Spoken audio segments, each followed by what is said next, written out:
What the fuck is up? Higher point of view here. It is your West Coast Packer backer here to discuss. Hey, we closing it out, y'all. I done watched enough film. I done seen enough stuff on the Chicago game.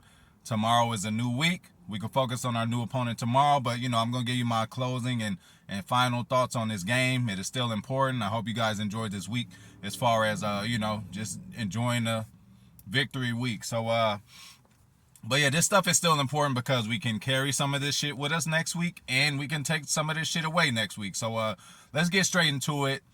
We're going with the offense. Balance, man, is one of the first things I noticed. 211 pass yards, 204 rushing yards. That's literally like 50-50. So what does that do? When you 50-50 with pass and run, almost like the defense really doesn't know what to do. It keeps them guessing. The play action, the jet motion, all that shit matters when you're 50-50. You don't know if he's going to hand it off, fake hand it off to two people, throw the ball. Like, it's just a lot going on with our new offense this year, and it is a new offense. We got new players, and they're using people in different ways. We didn't have the luxury of the kind of players that we actually have now, even with a Davante being there last year. So, hey, the 50-50 split, and you got to give Aaron a lot of credit for that. And I hope he keeps that mindset. You got to give him credit because he's the end-all, be-all. LaFleur could call whatever, but it's up to Aaron to say, you know what, we're going to make this pass a run. And I don't know if it was just, listen, inferior opponent, okay? We all know it's the Bears and they suck, but hey, beggars can't be choosers. When you come off an ugly loss like that, anything is good, but we can take a lot of this with us, y'all. So what I seen from Aaron as far as decision-making and running past, it was fucking great. Now, look, the offense had the ball for fucking 40 minutes. So that means the defense was out there for the same amount of time. You know what I'm saying? So to have the ball, to the time of possession, to control the ball like that, it's got to be a good thing. It was even the first half where you seen a whole lot of Bears huffing and puffing, because they was tired in the first half. And that's because we was on the field for most of the goddamn time. And what was our defense doing? Fucking chilling on the sideline, So they wasn't tired. So that's one thing you got to look at.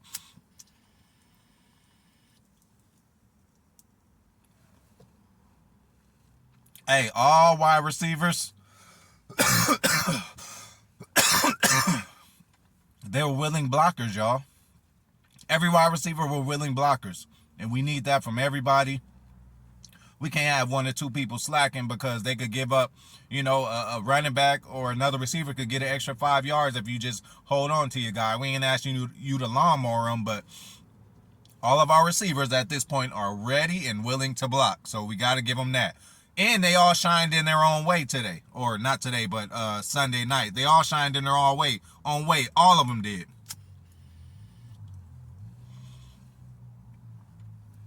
Whether it's Cobby finding his spots, getting critical third downs for us, getting up and fucking getting that shit motherfucking, hey, he get that shit turned up. I love how Cobby still has the passion, still has explosiveness, making critical plays on third down and finding his spots, getting up, talking that shit, getting the motherfucking crowd involved. That's one motherfucking good thing. Welcome back, Alan Lazard.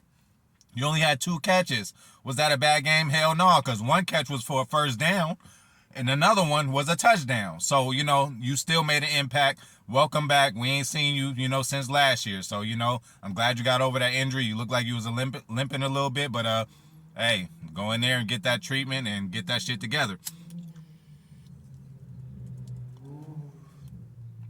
Christian Watson, what I'm going to talk about with him is the jet motion, Hey, jet sweep, it ain't going nowhere, man. Listen, a lot of the big, explosive, critical plays that we had in this game had some form of jet sweep or jet motion. Whether it was the hammy running by, whether it was Christian Watson for most of the time running by, Aaron Jones was doing it, A.J. Dillon was doing it. All that movement in the backfield, it really fucks with defenders. I'm really telling y'all, all that movement, because you can go to that guy and give up a big play, or you can go to somebody else. Like, that just really sidetracks the defense for at least half a second, and that's all you need.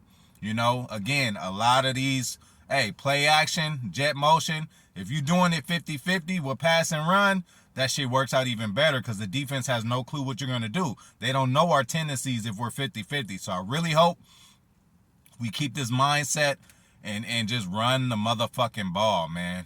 Hey, play action. There was a point in time where I thought it was the previous receiver class with Jamar Moore, Equinemius, and MVS. I think that was the draft class. I'm like, man, we're gonna have an old man Rodgers throwing to 6'4" plus receivers who are all fast. All of them motherfuckers didn't work out, but it's all good. I think this draft class is gonna be a little better with that because everybody. And again, last week Rodgers had 9 different receivers. This week he had 8. You know what I'm saying? That's still a fucking big thing because you don't know who's going to get the ball. He's not forcing it to a Davante type player. And he's going through his progressions and going through all his reads, Sometimes you could get dependent on throwing it to a Davante because the motherfucker seems to be open all the time and he's a top wide receiver in the league. But I'm glad we mix it in, letting everybody touch the ball, and he's not being selfish, Again, I still want that big play from Christian Watson. I don't know if y'all saving it, but y'all need to let that motherfucker get on the 9 route again and show what he can do. Like, hopefully it's this game on the road. You know what I'm saying? So,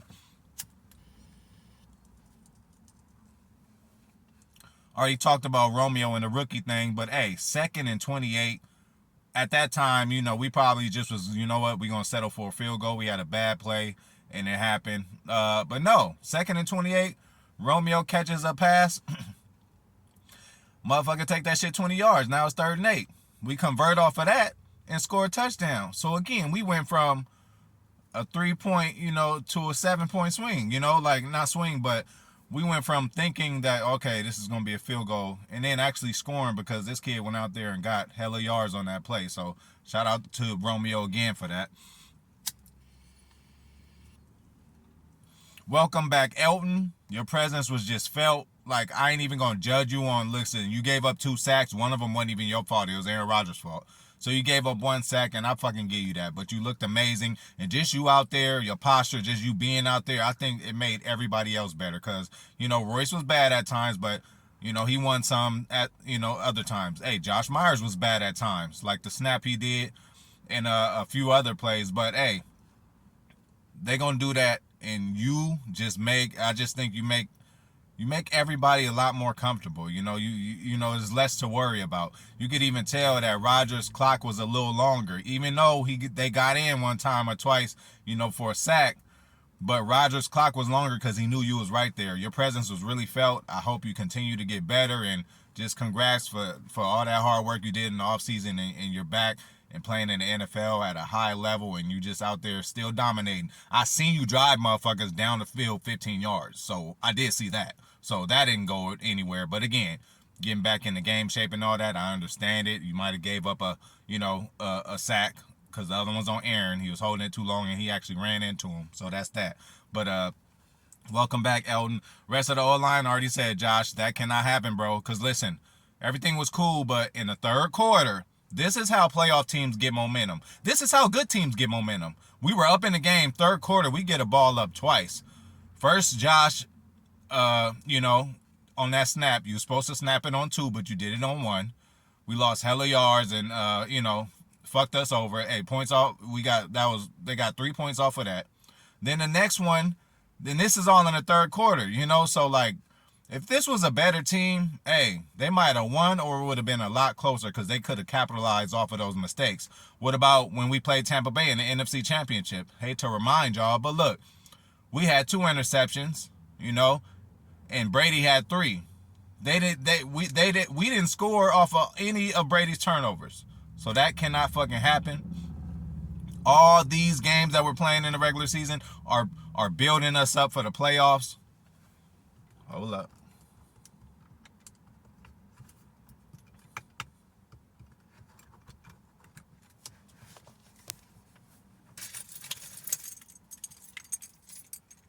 God damn, my bad, y'all.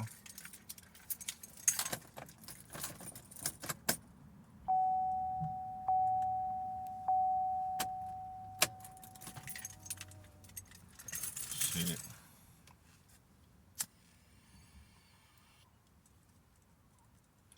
But yeah, that's how motherfuckers get momentum changes and all that. When we come out in the second half, and get a ball away twice. And luckily, they weren't a good enough team to capitalize. Because if they did, it would have been a lot closer game, like I said. And shit, we might have been in trouble. So, yeah, we can't do that shit against Tampa Bay. Just like that Amari shit, you know. Even Dallin Levin on that play got the penalty. Amari, you muffled that shit. Hey, that's the kind of things that make us, you know, give away games in the playoffs when we're favored and should win and are the better team.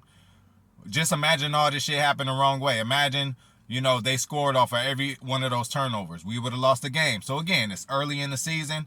We're going to take a win and, you know, we're going to get better, you know, and build on. Again, still, Aaron said tamper expectations. He said it still after this game. Because, again, these motherfuckers still going to fuck up. I'm going to give them to about week 6 till I start to get really critical as far as the rookies. I've already told y'all that. So, you know, I don't know how long they're going to go with doing it. But, you know, I'm going to end that shit on that. But that's the rest I think about the offense. Hey, what's up with y'all? Holler at everybody. You know, jump up in them comments. Tell me how you feel. You know I'm going to talk back. I'm out.